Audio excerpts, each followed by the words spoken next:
जय हिंद साथियों, नमस्कार। स्वागत है आप सभी का आपके अपने YouTube channel Mukesh Mahendra education पर। और मैं आपका दोस्त महेंद्र सिंह आप सभी का स्वागत करता हूं। दोस्तों आज हमारी स्टार्ट होती है कैप्सूल 4। दोस्तों आपको देख पता होगा हिंदी के अंदर कैप्सूल हम लगा रखी है, कैप्सूल 1, कैप्सूल 2, इस प्रकार से हमारी कैप्सूल सीरीज चल रही है और जिसके अंदर हम 3 सीरीज कर चुके हैं और आज हमारी चौथी कैप्सूल सीरीज है दोस्तों। ठीक है, अब देखो मुझे टाइम मिल रहा है, बाकी रेगुलर हम स्टार्ट कर देंगे। तो आज हमारी कैप्सूल 4 है। आप सभी कैप्सूल को अच्छे से पढ़ते रहना और मेरे सीरीज को अच्छे से पढ़ लीजिएगा। 30 रुपए में व्हाट्सएप पर मिलेगी। सीरीज तो सभी के पास होनी चाहिए दोस्तों, मैं कह रहा हूं। फिर आपको अगर अच्छे नंबर चाहिए तो सीरीज आपको पढ़नी पड़ेगी। उसमें आपको चैप्टर वाइज एमसीक्यू, ठीक है, ऑब्जेक्टिव क्वेश्चन भी मिलेंगे, साथ ही आपको बड़े क्वेश्चन भी मिलेंगे। ठीक है, उसके अंदर प्रीवियस ईयर पेपर भी मिलेंगे। इसलिए सीरीज को तो आपको अच्छे से पढ़ना है दोस्तों। 30 रुपए में मिलेंगी। नीचे व्हाट्सएप नंबर दे रखे हैं, नंबर पर मुझे व्हाट्सएप पर मैसेज कर सकते हैं। ठीक है, चलो तो हम स्टार्ट करते हैं। तो आज हमारी रहने वाली है कैप्सूल 4। देखिएगा आज हमारी कैप्सूल सीरीज कौन सी है, कैप्सूल रहने वाली दोस्तों चौथी कैप्सूल सीरीज है। ठीक है, चलो तो देखो इसके अंदर पर प्रमुख इंपोर्टेंट मैंने क्वेश्चन लिए हैं, बड़े क्वेश्चन भी है दोस्तों।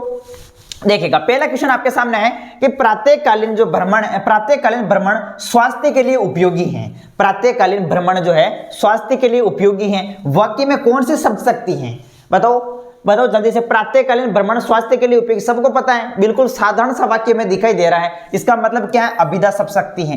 प्रातःकालीन भ्रमण स्वास्थ्य के लिए उपयोगी है। ठीक है, साधारण सा वाक्य, तो इसमें कौन सी शब्द शक्ति हो जाएगी, अभिधा शब्द शक्ति हो जाएगी। और याद रखना शब्द शक्ति कितने प्रकार की होती है, 3 प्रकार की होती है। अभिधा शब्द शक्ति, लक्षणा शब्द शक्ति और व्यंजना शब्द शक्ति। ठीक है, और शब्द शक्ति मैंने आपको ट्रिक से बता रखा है, ट्रिक से करवा रखी है, आप मेरा वीडियो जरूर देख सकते हैं। चलो तो देखिएगा आगे हमारे सामने दूसरा क्वेश्चन क्या है। दूसरा क्वेश्चन यह है कि गंगा जल सा पावन मन है।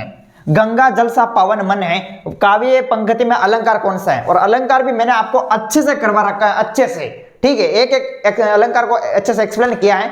अलंकार देखो क्या पूछा है कि गंगा जल सा पावन मन है, यानी यहाँ पर मन की जो तुलना है वो किससे की गई है, गंगा जल से की है। तो यहाँ पर देखो उपमा अलंकार हो जाएगा। कौन सा अलंकार हो जाएगा, उपमा अलंकार हो जाएगा दोस्तों। ठीक है, तुलना करना, यहाँ पर तुलना की जा रही है मन की गंगा जल से, कि गंगा जल सा पावन मन, मन की तुलना गंगा जल से की गई है। तो यहाँ पर कौन सा अलंकार हो जाएगा, उपमा अलंकार हो जाएगा। ध्यान रखना, इंपॉर्टेंट है। यहाँ पर यह भी उदाहरण आपके सामने इंपॉर्टेंट है, इसीलिए मैंने लिया है। इसी प्रकार से देखिएगा तीसरा क्वेश्चन।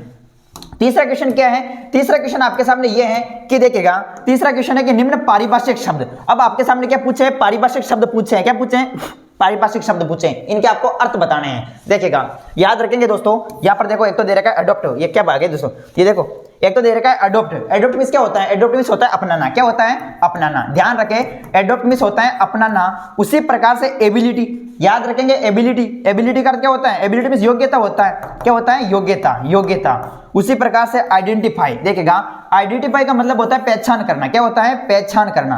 तो यहां पर आप लिख सकते हैं दोस्तों आइडेंटिफाई मतलब पहचान करना। ठीक है, तो ये कुछ महत्वपूर्ण पारिभाषिक शब्दावली है, ये आपको पता होनी चाहिए। और वैसे आपको देखो प्लेलिस्ट मैंने बना रखी है, उसके अंदर प्रमुख सीरीज भी आपको मिल जाएगी। प्लेलिस्ट के अंदर प्रमुख सीरीज है कैप्सूल सीरीज, और उसी के अंदर मैंने आपको पता है एक ही वीडियो के अंदर जो है भाषा व्याकरण लिपि का परिचय, मैंने अलंकार, शब्द शक्ति और प्रमुख पारिभाषिक शब्दावली एक ही वीडियो में करवा रखी है। ये आपको कैप्सूल सीरीज के अंदर मिल जाएगी, ध्यान रखें। तो ये हमारे 3 क्वेश्चन हुए। उसी प्रकार से देखिएगा आगे नेक्स्ट क्वेश्चन आपके सामने है, मोस्ट इंपोर्टेंट क्वेश्चन है। देखिएगा चौथा क्वेश्चन क्या पूछा है आपको, चौथा क्वेश्चन पूछा है कि कवि बनने के लिए लेखक आनंद यादव ने गुरु बनाया। किसको बनाया था कवि बनने के लिए, लेखक आनंद यादव ने। तो ये बनाया था मराठी शिक्षक था जिनका नाम था सौंदलगेंकर। ठीक है, सौंदलगेंकर को जो है याद रखेंगे दोस्तों, आनंद यादव ने गुरु बनाया था। ठीक है, ऑब्जेक्टिव में ये प्रश्न पूछा जाएगा, ध्यान रखें। उसी प्रकार से देखिएगा 5वां क्वेश्चन। हाँ दोस्तों मैं फिर कह रहा हूं, आप सब प्रश्न याद करेंगे अच्छे से। ये कैप्सूल सीरीज तो आपको अच्छे से याद होनी चाहिए, अगर पूरे में से पूरे नंबर चाहिए तो। आगे देखो 5वां क्वेश्चन क्या है कि यशोधर बाबू ने किशनदा के गांव चले जाने के बाद, ठीक है, कौन सी परंपराओं का पालन किया। यशोधर बाबू ने किशनदा के गांव चले जाने के बाद कौन सी परंपराओं का पालन किया। याद रखना दोस्तों, यशोधर बाबू जो है वो किसको अपना आदर्श मानते थे, तो यशोधर बाबू जो है वो किशनदा को अपना आदर्श मानते थे। 1 नंबर के अंदर पूछा जाता ऑब्जेक्टिव में कि यशोधर बाबू किसको अपना आदर्श मानते थे, तो किशनदा को अपना आदर्श मानते थे। अब यशोधर बाबू ने किशनदा के गांव चले जाने के बाद कौन सी परंपराओं का पालन किया, तो उन्होंने जो है प्रमुख निम्न परंपराओं का पालन किया, जिसमें इनकी पहली जो परंपरा थी वो ये थी। देखिएगा क्या परंपरा थी आपके सामने, दफ्तर से मंदिर जाना। ठीक है, दफ्तर से लौटते समय वो कहां जाते थे, मंदिर जाया करते थे। कौन सा मंदिर था, बिड़ला मंदिर। बिड़ला मंदिर ये जाया करते थे। उसी प्रकार पूर्णिमा पूर्णिमा के दिन जो है वो लोगों को घर बुलाते थे, ठीक है। और सुबह की सैर करना, सुबह घूमने जाना, सुबह और पुरानी परंपराओं का क्या करना, पालन करना। तो ये प्रमुख दोस्तों जो है आप लिख सकते हैं कि भाई ये किशनदा के गांव चले जाने के बाद जो है वो यशोधर बाबू जो है इन परंपराओं का पालन किया करते थे। तो ये क्वेश्चन भी इंपॉर्टेंट है, आप चाहो तो इनको अच्छे से याद करेंगे, अच्छे से स्क्रीनशॉट ले लीजिएगा। चलो तो इसी प्रकार से देखते हैं आगे देखो, आगे क्वेश्चन आपके सामने है कि जाति प्रथा को श्रम विभाजन का ही रूप न मानने के पीछे अम्बेडकर जी का क्या तर्क है। बताओ, जाति प्रथा, देखिएगा जो जाति प्रथा है, जाति प्रथा को श्रम विभाजन का ही रूप न मानने के पीछे अंबेडकर जी का क्या तर्क थे। तो ये क्वेश्चन भी मोस्ट इंपोर्टेंट, इसको भी याद करना है। तो उत्तर आप लिखेंगे कि देखो, जाति प्रथा को श्रम विभाजन का ही रूप न मानने के पीछे अंबेडकर जी के निम्न तर्क थे। फिर उत्तर लिखना आपको, ठीक है, निम्न तर्क थे, यहां पर लिखना है उत्तर कि क्योंकि ऐसा विभाजन जो है अस्वाभाविक है एवं मनुष्य की रुचि पर आधारित नहीं है, ठीक है। इसमें व्यक्ति की क्षमता पर विचार किए बिना उसे वंशागत, ठीक है, वंशागत पेशे से बांध दिया जाता है दोस्तों। तो ये प्रमुख जो है जाति प्रथा के संबंध में अंबेडकर जी का प्रमुख तर्क था। तो इस क्वेश्चन को भी आप अच्छे से याद करेंगे, एग्जाम में ये जरूर मिलेंगे, मोस्ट इंपोर्टेंट क्वेश्चन है दोस्तों। इसी प्रकार से देखिएगा आपके सामने मैंने अगला क्वेश्चन लिया है कि भाषा को सहूलियत से बरतने से क्या आशय है या क्या अभिप्राय है। भाषा को सहूलियत से बरतने से क्या आशय है या भाषा को सहूलियत से बरतने से क्या अभिप्राय है। तो देखिएगा उसका उत्तर आपको किस प्रकार से लिखना है, उत्तर आपको लिखना है, देखो उत्तर किस प्रकार से लिखेंगे, उत्तर लिखेंगे कि देखो, व्याकरण भाषा का ही संपूर्ण शास्त्र है। अब देखो, आप हिंदी आपका सब्जेक्ट है, अगर आपको व्याकरण नहीं आती तो इसका मतलब आपको कुछ नहीं आता दोस्तों। तो व्याकरण ही जो है वो क्या है, रीढ़ की हड्डी है। व्याकरण भाषा का संपूर्ण शास्त्र है। पदों की शुद्धता एवं शब्दों का सही प्रयोग व्याकरण नियमों पर आधारित होता है, ठीक है।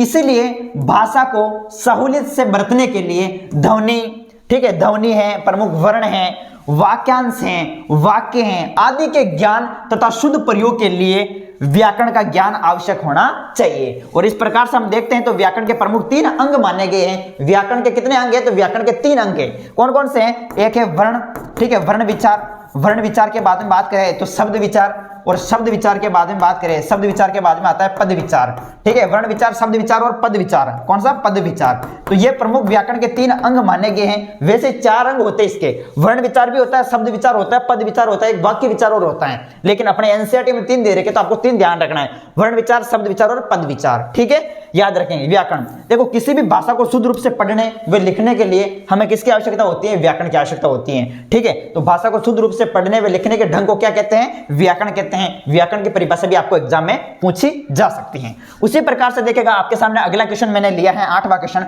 सब क्वेश्चन मोस्ट है, अरे दोस्तों रटो, याद कर लो अच्छे से दोस्तों, याद कर लो इन सब प्रश्नों को। इसी प्रकार से देखो 8वां क्वेश्चन क्या पूछा है, 8वां प्रश्न पूछा है कि कविता के बहाने, आपको पता चल गया होगा किसकी कविता है, फिर बताओ कविता के बहाने, कविता किसकी, कुंवर नारायण जी की प्रमुख ये कविता है, कविता के बहाने।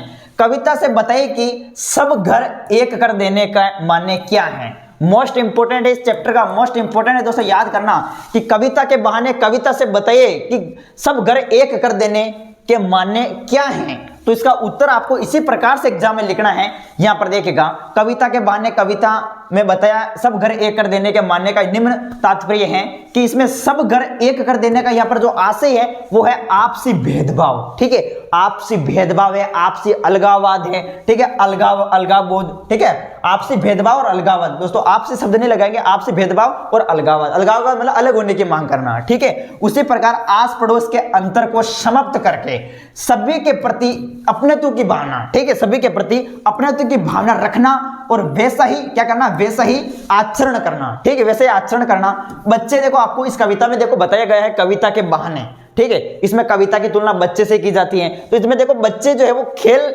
में अपने पराये का भेद भूल जाते हैं, ठीक है, अपने पराये का भेद भूल जाते हैं और अपनेत्व की भावना रखते हैं। सभी घरों को अपना घर जैसा मानते हैं, ठीक है, सभी घरों को अपना घर जैसा समझते हैं। उसी तरह कवि अपनी कविता में सारे मानव समाज, कवि कौन है, कुंवर नारायण जो है वो कविता लिखते समय सारे मानव समाज को समान मानकर अपनी बात कहते हैं। दोस्तों ये इसका आंसर आपको लिखना है, एग्जाम की दृष्टि से मोस्ट है अपना 8वां क्वेश्चन, इसको भी अच्छे से याद करें। अब देखो आगे क्वेश्चन आपके सामने, आगे देखो 9वां क्वेश्चन।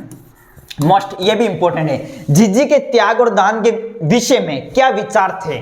काले मेघा पानी दे गुड़धानी दे, आपने चैप्टर पढ़ा होगा। इसमें इसी चैप्टर से ये क्वेश्चन लिया है कि जीजी, लेखक और जीजी के दोनों के बीच जो है प्रमुख बात चलती है। तो जीजी के त्याग, ठीक है, जीजी के त्याग और दान के विषय में क्या विचार थे जीजी के? तो इसका आंसर आपको लिखना है कि इस संबंध में जीजी के विचार थे कि जो चीज मनुष्य पाना चाहता है उसे पहले खुद देना पड़ता है, ठीक है। यानी किसी भी चीज को मनुष्य अगर पाना चाहता है, उसको आवश्यकता है, तो उससे पहले खुद को जो है वो खोना पड़ता है दोस्तों, ठीक है। खुद को उसे पहले खुद देना पड़ता है, त्याग करना पड़ता है, ठीक है। मैंने अभी बताया त्याग करना पड़ता है। बिना त्याग के, ठीक है, बिना त्याग के दान नहीं होता है, ठीक है, बिना त्याग के दान नहीं होता है। जो चीज बहुत कम है, हमारे पास बहुत कम है, उसका त्याग करने से ही लोक कल्याण होता है, ठीक है। ऐसा नहीं कि जैसे हमारे पास बहुत सारा धन है और हम एक दूसरे को देते, तो ये त्याग नहीं हुआ है। वो त्याग उसे कहते हैं जैसे हमारे पास किसी चीज की, किसी वस्तु की कमी है और फिर भी हम दूसरे को दे रहे हैं, तो इसे कहते हैं त्याग, ठीक है, होता है। इससे स्वार्थ भावना कम होती है और परोपकार भावना बढ़ती है। तो ये प्रमुख जो है इस चैप्टर में काले मेघा पानी दे के आधार में प्रमुख जीजी की ये प्रमुख दोस्तों तर्क था या विचार था कि त्याग और दान के विषय में क्या तर्क थे जीजी के, तो इन्होंने ये बताया है, ठीक है। तो इसका आंसर भी आपको लिखना दोस्तों, मस्ट क्वेश्चन है, याद रखेंगे। मैंने ज्यादा क्वेश्चन नहीं लिए दोस्तों, जो इंपॉर्टेंट क्वेश्चन लग रहे हैं, जो एग्जाम की दृष्टि से इंपॉर्टेंट है, जो बोर्ड में आ सकते हैं, वही क्वेश्चन मैं सिलेक्ट करके आपके सामने लेके आ रहा हूं दोस्तों। इसलिए मैंने नाम रखा है इस क्लास का कैप्सूल का मतलब यहां से जरूर आएगा 100% क्वेश्चन। आगे देखो, नेक्स्ट है आपके सामने 10वां क्वेश्चन है कि निराला जी, सूर्यकांत त्रिपाठी निराला। मैंने कई बार बोला है जीवन परिचय मोस्ट है सूर्यकांत त्रिपाठी निराला का, और मैंने आपको बता रखा है वैसे कि कोई सा भी जीवन परिचय क्यों ना आ जाए दोस्तों, कोई सा भी। मैं एक ट्रिक बता रहा कि मैंने एक वीडियो डाल रखा है, सर्च करना मुकेश महेंद्र एजुकेशन कवि परिचय और लेखक परिचय, तो मेरा वीडियो आ जाएगा। उस वीडियो को पढ़ लो अच्छे से, कोई भी कवि परिचय लेखक परिचय आ जाए, हे जैसा का जैसा आपको एग्जाम में लिख देना है, पूरे नंबर मिलेंगे दोस्तों, ठीक है। जैसे सूर्यकांत त्रिपाठी निराला का आ गया तो सूर्यकांत त्रिपाठी का नाम लिखना होगा उसमें, ठीक है। फिक्स लाइनें हैं, मैंने बता रखी हैं, आप सर्च कर लेना। तो देखो निराला जी, सूर्यकांत त्रिपाठी निराला, जिनका जन्म पश्चिमी बंगाल के मैसादल में हुआ था दोस्तों 1897 से। बादल राग कविता का उद्देश्य क्या है? तो इनके द्वारा रचित है प्रमुख बादल राग कविता। इसका प्रमुख जो उद्देश्य क्या है, तो देखो इसका प्रमुख जो उद्देश्य है वो ये है, कवि ने बादलों को क्रांति का प्रतीक माना है। कई बार एग्जाम में पूछा जाता है कि सूर्यकांत त्रिपाठी निराला ने, ठीक है, बादलों को किसका प्रतीक माना है? तो क्रांति का प्रतीक माना है। किसका प्रतीक माना है? क्रांति का प्रतीक माना है। सूखी उजाड़ प्यासी धरती को बादल वर्षा द्वारा संचित कर तृप्त करते हैं। भूखे किसान वे गरीब मजदूरों की आशाओं का संबल बनते हैं। क्रांति के प्रतीक बादलों की गर्जना, ठीक है, बादलों की गर्जना सुनकर पूंजी वर्ग भयभीत हो जाता है। कौन सा वर्ग भयभीत हो जाता है? बादलों की गर्जन सुनकर पूंजीपति वर्ग, ठीक है, जो जिनके पास धन संपदा ज्यादा है, वो वर्ग जो है भयभीत हो जाता है। इस क्रांति की बाढ़ में शोषित वर्ग लाभान्वित होता है, ठीक है, शोषित वर्ग ही लाभान्वित होता है। इस मूल स्वर को प्रकट करते हुए कवि ने सामाजिक एवं आर्थिक वैषम्य का यथार्थ चित्रण किया है। तो ये इसका आंसर लिखना है। और इस चैप्टर के प्रमुख हमने 10 क्वेश्चन लिए हैं जो एग्जाम की दृष्टि से मस्ट हैं। इन क्वेश्चन को आप अच्छे से याद करेंगे। और हाँ दोस्तों, एक सीरीज बढ़ा रखी है, वैसे 23 रुपए में मिलेगी, वो उसको आप पढ़ते रहे, जिनके पास है उसे अच्छे से याद करें। ओके, मिलेंगे वापस आपको नेक्स्ट वीडियो में दोस्तों। जय हिंद, जय भारत।